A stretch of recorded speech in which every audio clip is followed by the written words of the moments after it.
Bonjour à tous et bienvenue dans cette nouvelle vidéo qui sera un point lecture. Je vous annonce tout de suite, je vais vous présenter toutes les lectures que j'ai fait au mois de juillet et en août, donc pendant mes vacances. Donc il y a beaucoup de lectures, donc j'ai décidé de scinder cette vidéo en deux parties parce que sinon ce serait beaucoup trop long pour vous. On va commencer avec la première partie qui va être constituée des livres de fantasy. Alors de ce que je vais appeler imaginaire, hein. SFFF, il y a de la fantasy, il y a de la science-fiction, il y a du fantastique.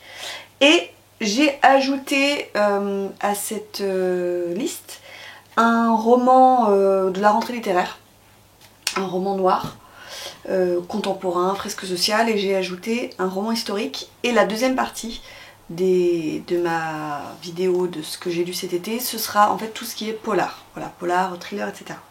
Donc on commence tout de suite. Je crois que je vais les prendre un peu dans l'ordre où ça vient. J'ai pas fait trop de... Comme d'habitude, cette vidéo... Oui, si. Allez, je vais donner un ordre. On va commencer par tout ce qui est fantasy. Ouais. Alors, j'ai lu en lecture commune. J'ai fait énormément de lectures communes cet été. Je remercie d'ailleurs tous ceux qui ont bien voulu faire des lectures communes avec moi.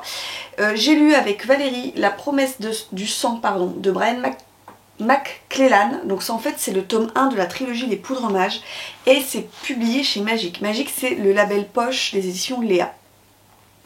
Alors c'est une lecture dont je ressors pas hyper enthousiaste, même si j'ai trouvé qu'il y avait de très très grande qualité. Alors je vais vous expliquer pourquoi. Déjà l'histoire. On est... ça fait penser au XVIIIe siècle. Ouais, je dirais 17e, 18e siècle, puisqu'on se bat avec la poudre à canon, avec des revolvers, etc. Donc on est un peu dans cette inspiration-là. Et on va être au tout début du roman dans une insurrection. En fait, il y a un coup d'État. L'armée prend le pouvoir, renverse la monarchie, renverse la royauté. Et on va être dans un contexte de révolution. Donc le parallèle avec la Révolution française est évident, bien sûr. Et donc on va suivre le camp insurrectionnel, c'est-à-dire le camp des militaires, avec le général qui a renversé, qui a fomenté cette révolution, qui s'appelle Tamas, qui est un personnage un peu vieillissant, un peu sur le déclin. Et il a un fils qui s'appelle Taniel, qu'il va envoyer un peu au front, parce qu'on va se rendre compte qu'au-delà de cette révolution, il y a une menace beaucoup plus importante, que je ne vais pas vous révéler parce que sinon ce serait vous spoiler. Donc on est vraiment dans ce contexte historique qui est assez prenant, assez prégnant. Et la magie, me demanderez-vous, sur quoi repose-t-elle? Elle repose donc sur plusieurs catégories de personnages qui peuvent manier notamment la poudre des canons, la poudre des fusils. C'est le cas de Taniel, donc on les appelle des poudres mages. En fait, par exemple, ils veulent envoyer toucher un adversaire avec la balle et ils arrivent à diriger un peu la balle comme ils le souhaitent. Vous avez d'autres personnages qui ont des facultés magiques un peu plus importantes, comme celle de manier un peu les éléments, ce genre de choses. Voilà, on va être dans ce contexte-là. Alors, on est débarqué dans cet univers, on ne nous explique pas grand-chose, donc c'est vrai qu'il faut suivre. Donc si vous n'êtes pas au fait de tout ce qui est roman fantasy, ça peut être peut-être compliqué de commencer la fantasy par ce roman. En revanche, je trouve que le contexte historique est vraiment très très bien mené, avec des personnages qui sont manichéens, qui sont gris. Et puis on a cette espèce de prophétie qui va arriver tout à coup et qui va engranger pas mal de choses. Alors, en fait, le seul truc qui m'a pas plu, c'est bête, hein, mais ça compte, je trouve. J'ai trouvé que le nom des personnages, m'ont un peu gonflé. Parce que l'auteur, il veut absolument faire du nom qui sonne fantasy. Et en fait, on s'y perd un peu. Il y a beaucoup de personnages. Et en fait, voilà, un index des personnages serait pas fait de mal. Et puis, donner des noms un peu moins compliqués. Parce que parfois, je trouve que ça veut trop sonner. Je sais pas si vous voyez ce que je veux dire, mais ça veut trop sonner fantasy. Et je trouve que ça rate un peu... à force de trop vouloir faire, ça fait un peu artificiel. C'est vraiment le seul truc qui m'a gênée. Voilà, bon. je trouve que le rythme s'accélère vraiment dans les 100 dernières pages de ce roman qui est quand même assez épais. Mais c'était une bonne entrée pour découvrir Brian McClellan et son écriture. Je passe ensuite également à un roman de fantasy que j'ai lu avec Mariti, c'est Reine de cendres de Erika Johansson. C'est publié au livre de poche et c'est le premier tome de la trilogie du Terling. C'est un roman que j'avais dans ma palle depuis pas mal de temps et Mariti l'a sorti, elle m'a dit tiens on va le lire ensemble. Et je la remercie pour cela. Alors, c'est très bizarre parce qu'on a eu vraiment la même sensation sur ce roman qui est en... On a eu l'impression qu'il y avait vraiment deux parties dans ce bouquin. Alors déjà, de quoi ça parle? On va être avec, comment ça s'appelle, Kelsey, qui a 18 ans et qui est l'héritière du royaume. Donc on est dans une espèce de renom, elle est l'héritière directe, sauf qu'elle a été élevée loin de la cour, dans une maison isolée dans les bois, avec un couple qui lui a appris plein de choses, qui l'a baignée notamment dans la lecture, et qui lui a appris à se débrouiller, etc. Et alors qu'elle a 18 ans, sa mère vient de mourir, je crois, et en fait, va falloir qu'elle monte sur le trône, mais on veut l'empêcher, bien sûr, de monter sur le trône, on ne veut pas qu'elle y monte, puisque son oncle est le régent, et son oncle voudrait le pouvoir. Donc déjà, la première étape pour Kelsey, ça va être d'être escortée par une espèce de bande de mercenaires jusqu'au donjon. Ok, ça c'est la première partie du roman qui fait à peu près 150 pages. Et j'ai commencé à lire avec Mariti, et on trouvait ça un peu pas niais, mais l'héroïne qui casse pas trois pattes à un canard. Tout ce que j'aime pas chez ces personnages-là, un peu mièvre, un peu cucu, qui se noie dans un verre d'eau. Et puis des réflexions pas du tout matures. Bon, vous me direz, elle a 18 ans, mais d'une gamine de 13 ans, c'était... je me suis dit, oh là là, si le bouquin c'est comme ça tout le long, ça va pas le faire.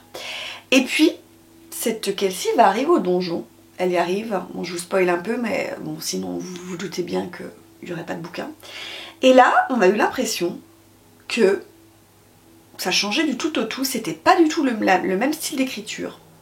C'était beaucoup plus rythmé, beaucoup mieux construit, avec des réflexions assez intéressantes sur le pouvoir, sur la place de la femme, avec une Kelsey qui prend des initiatives parce qu'elle se dit que de toute façon, si elle veut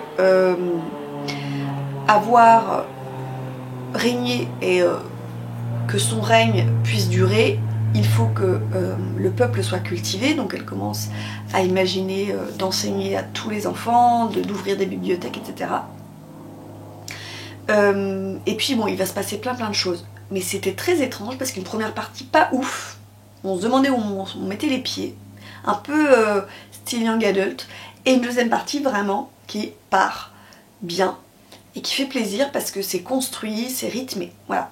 Donc on a lu ce premier tome, je n'ai pas la suite dans ma palle, mais je pense que si j'ai l'occasion, je l'achèterai parce qu'en finalement, j'ai été vraiment hyper intriguée et ravie de lire ce livre.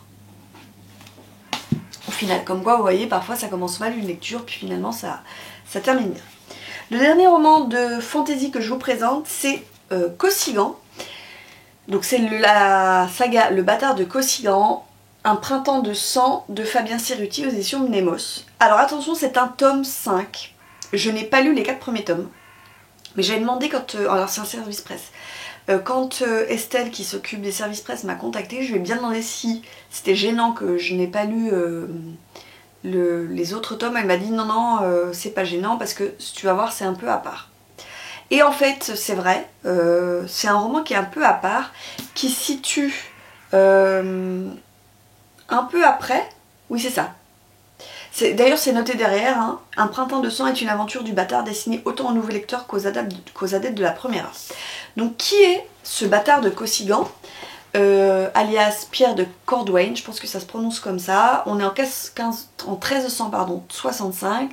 C'est une espèce de mercenaire qui va à droite à gauche pour gagner sa croûte, qui est donc bâtard de son état d'un comté en Bourgogne, me semble-t-il. Et puis dans cet épisode-là, dans cette aventure-là, il se retire en fait un peu de son travail de mercenaire et il va se rendre en Bourgogne, dans son duché, dans son comté, je ne sais plus si c'est un duc ou un comte, surtout d'un comté. Mais sur sa route, sa route va être semée d'embûches.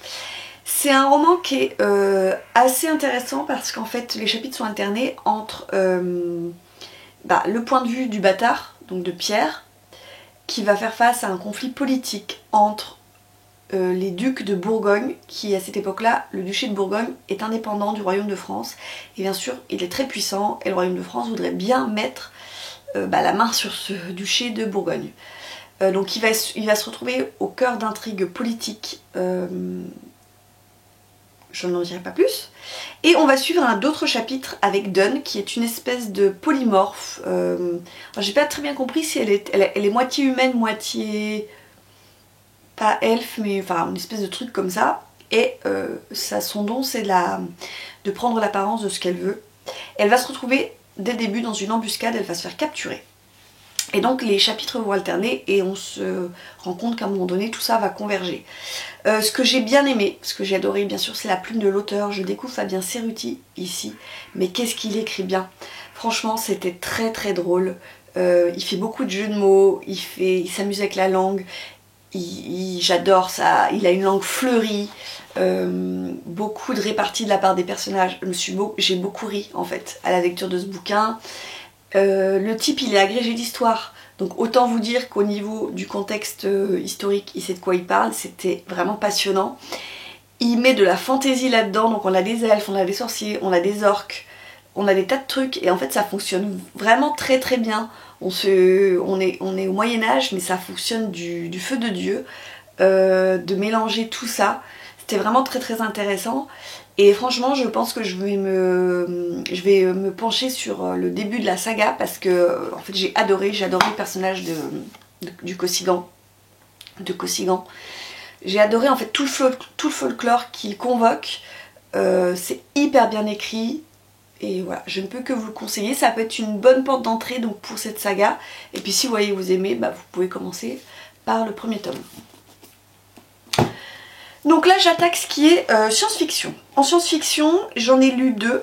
Encore une fois c'était une lecture commune que j'ai lue avec Muriel je crois, si je ne me trompe pas. Je sais plus. On a lu La théorie des cordes de José Carlos Somoza. Moi j'ai l'édition Babel, donc c'est l'édition poche de chez Actes Sud. Vous voyez pas bien, on voit pas bien, je suis désolée avec la lumière. Une petite briquette quand même qui fait 600 pages et que j'avais repéré chez Séverine, il est bien séduit parce qu'elle avait adoré. Alors de quoi ça parle? On est dans les années 2000 je crois, 2015. Et en fait on va suivre Elisa je crois. Comment elle s'appelle? Oui c'est ça, c'est Elisa, elle est portugaise, elle est scientifique, elle donne des cours à la fac, elle est assez réputée. Et en fait elle se sent menacée et en effet dans son entourage, les membres d'une délégation scientifique avec laquelle elle a mené une expérience 10 ans auparavant se font dessouder les uns après les autres. Elle sent qu'elle va y passer. Et donc en fait il y a un retour en arrière, on explique que 10 ans plus tôt, elle était étudiante et elle a fait partie d'une délégation scientifique. Ils se sont rendus sur un atoll au milieu du Pacifique pour mener une expérience, que cette expérience a mal tourné, qu'elle a été enterrée cette expérience, qu'ils sont revenus vivre au Portugal et que quelqu'un leur en veut. Voilà, grosso modo. Alors, c'est vrai que le début du roman est assez long parce qu'il y a toute une contextualisation de la part de l'auteur où on suit Elisa lorsqu'elle est prof et puis étudiante. On nous raconte un peu toute la genèse de cette délégation, de cette formation de scientifique qui va étudier, je peux vous le dire, on étudie la physique quantique, je crois, avec le temps, la distorsion du temps. Voilà, c'est pas très spoilant parce qu'on le sait dès le début. Donc il y a toute une contextualisation de l'intrigue, une contextualisation scientifique qui est un peu longuette. Et je me suis dit aussi là, oh là là, ça devient un peu long là, faut un peu accélérer José. Et quand même José passe la seconde à un moment donné, puisque c'est vrai que quand on arrive sur l'île, tout se met en place et l'angoisse commence à monter avec une série de meurtres totalement horribles, c'est affreux. Et on se demande mais qui leur en veut et qu'est-ce qui se passe passe sur cette île, qu'est-ce qu'ils ont découvert de si incroyable. Voilà. Alors je rassure tout de suite, je ne suis pas une immense scientifique, loin de là. Je m'intéresse quand même, j'aime bien aller regarder un peu justement tout ce qui est en rapport avec la physique quantique, etc. Je trouve ça très important, très intéressant, pardon. Mais il n'y a pas besoin d'être scientifique pour suivre les raisonnements qui sont développés dans le bouquin. Alors il y a un ou deux paragraphes peut-être un peu ardus, un peu pointus. Mais franchement, ça se lit très très bien. Et bah, j'ai été bluffée et j'ai adoré la fin, qui est une fin, je pense, ouverte. J'en discutais avec ma collègue de lecture commune. J'adore ce genre de fin. Et en fait, ça se lit, ça se bouffe en fait. C'est vrai que c'est... dès que... faut passer quand même les 150 premières pages, où c'est un petit peu long. Bon, il y a une mise en contexte un peu longue. Mais une fois qu'ils sont sur l'île, on a vraiment envie de savoir ce qu'ils vont découvrir. Qu'est-ce que ça implique et surtout qui leur en veut. Et bah ouais, c'était vraiment très très bien. Donc j'ai d'autres José Carlos Somoza dans ma wishlist que je découvrirai avec plaisir. Donc là on est entre, j'ai oublié de vous dire, on est entre le thriller et un thriller scientifique, science-fiction. Ensuite, deuxième livre de science-fiction que j'ai lu, que j'ai adoré, donc c'est un tome 1, c'est Dôme. Donc le tome 1 de Stephen King paru au livre de poche. Punaise, le truc il fait 800 pages je crois. Mais je crois que je l'ai lu, alors j'étais en vacances, hein. Bon, il fait un peu plus de 800 pages, je crois que j'ai lu en 3 jours, c'était trop bien. C'est vraiment excellent. Encore une fois, King, il sait de quoi il parle. Donc l'intrigue elle est bête, elle est toute simple. On est dans une petite ville du Maine, comme d'habitude, vraiment le Chester Mill. Il y a deux routes comme ça là qui se croisent, une à l'horizontale, une à la verticale. Bref, vous voyez le genre de toute petite ville. Et en fait, un jour, les habitants se réveillent et il y a un dôme en verre, comme une cloche, qui recouvre la ville. On ne peut pas en sortir, on ne peut pas y entrer. Donc vous vous doutez bien que tout de suite, on délègue le FBI, on délègue la SIA, on délègue l'armée, on va essayer de faire des tests, on va essayer d'envoyer des missiles pour essayer d'exploser ce dôme, mais rien n'y fait, ça résiste à tout.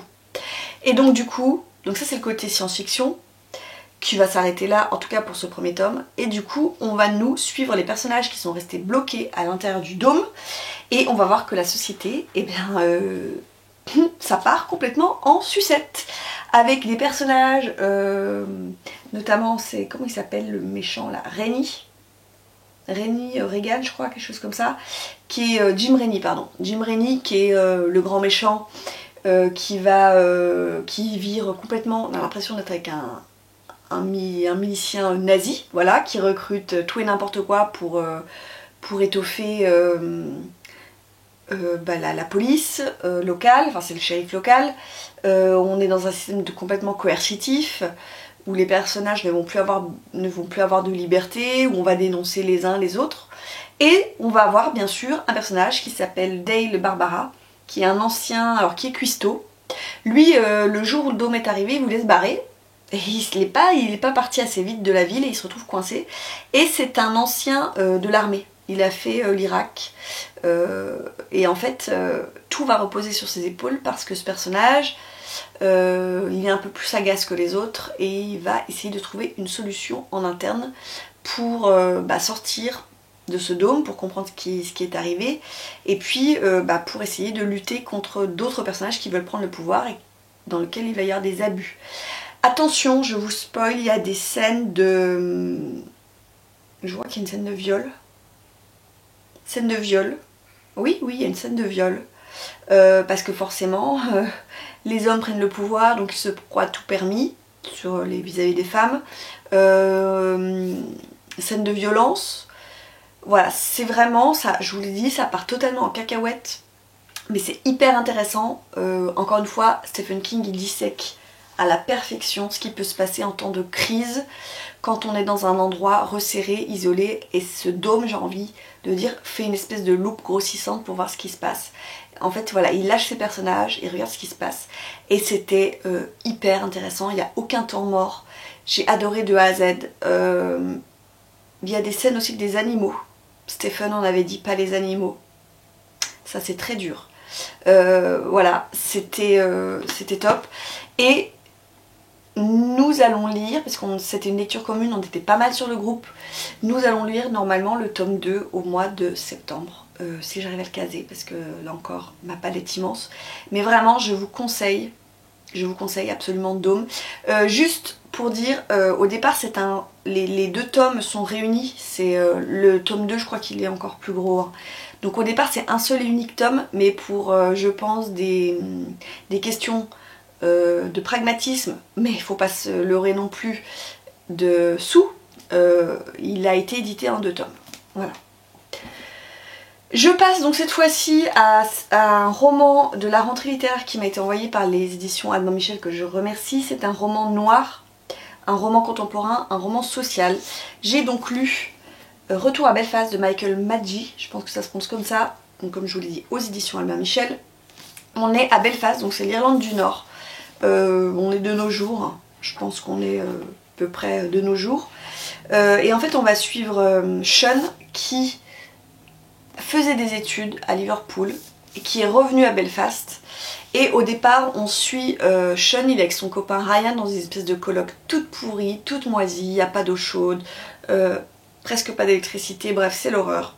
Et les deux gamins, parce qu'ils ont, enfin je dis les deux gamins, mais ils ont 21 ans, donc ils vivent de petits boulots, ils habitent dans, ils travaillent pardon, ils sont barman dans une boîte de nuit, et en fait ils claquent tout leur fric dans la coque, dans les fêtes, dans l'alcool, voilà. Et en fait ce sont vraiment deux épaves totales.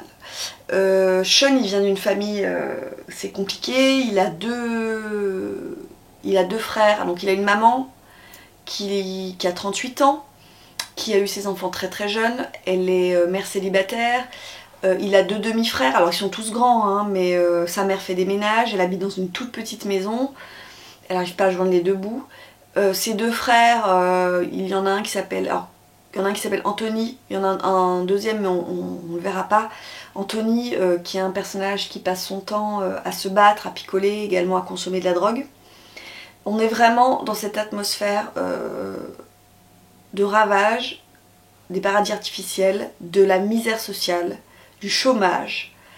Et en fait c'est vraiment pas une lecture joyeuse du tout.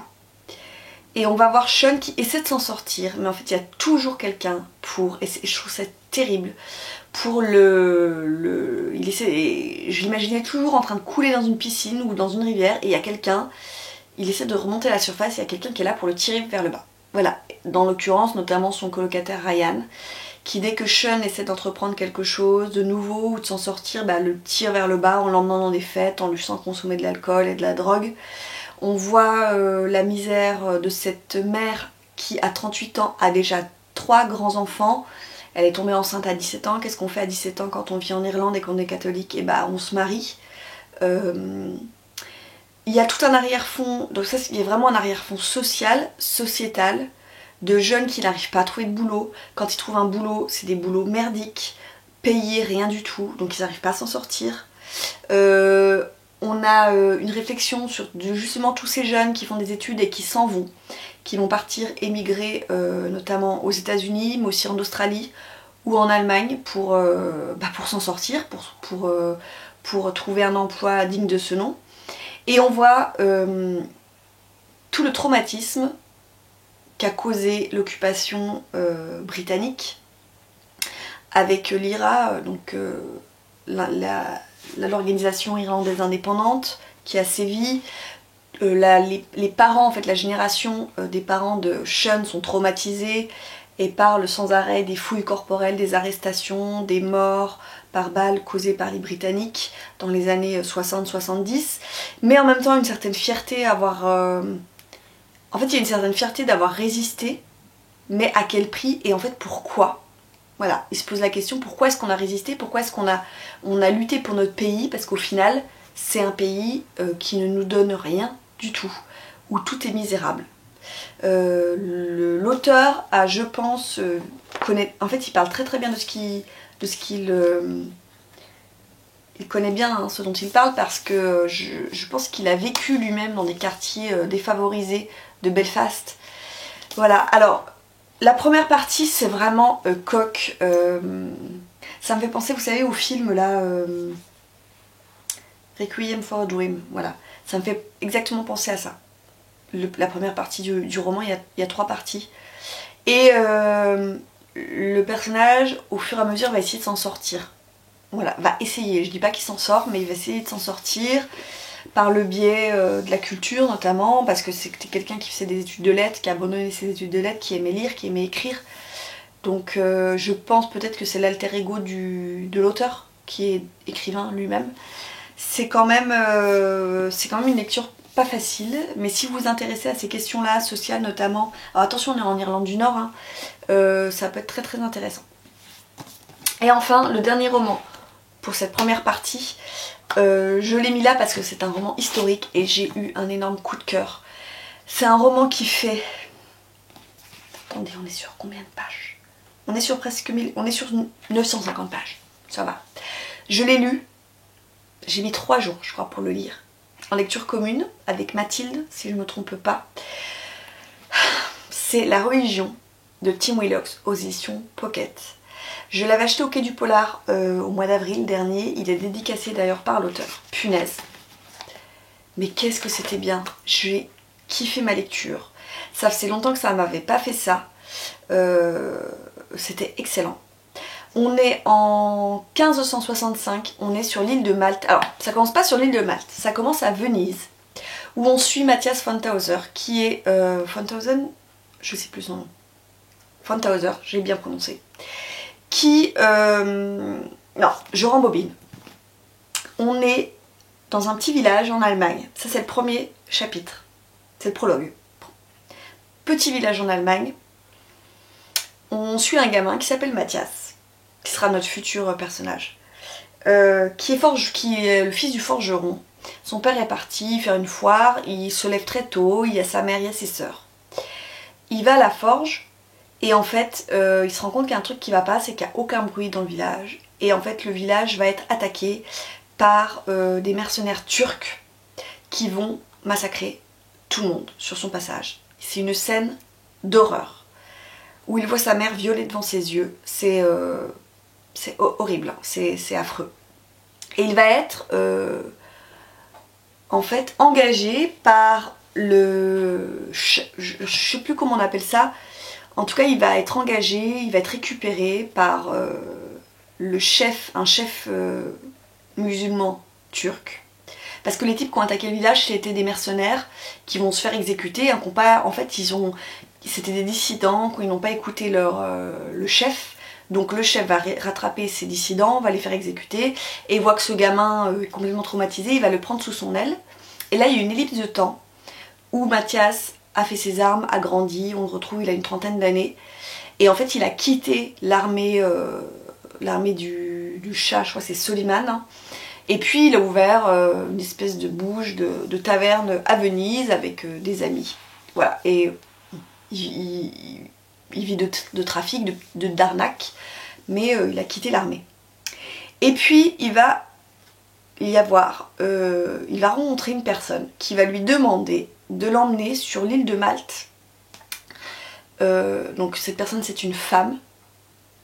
Et cette femme va lui demander de l'emmener sur l'île de Malte, parce que sur l'île de Malte, il y aurait son enfant, qu'on l'a forcé à abandonner à sa naissance. Elle veut absolument revoir son enfant.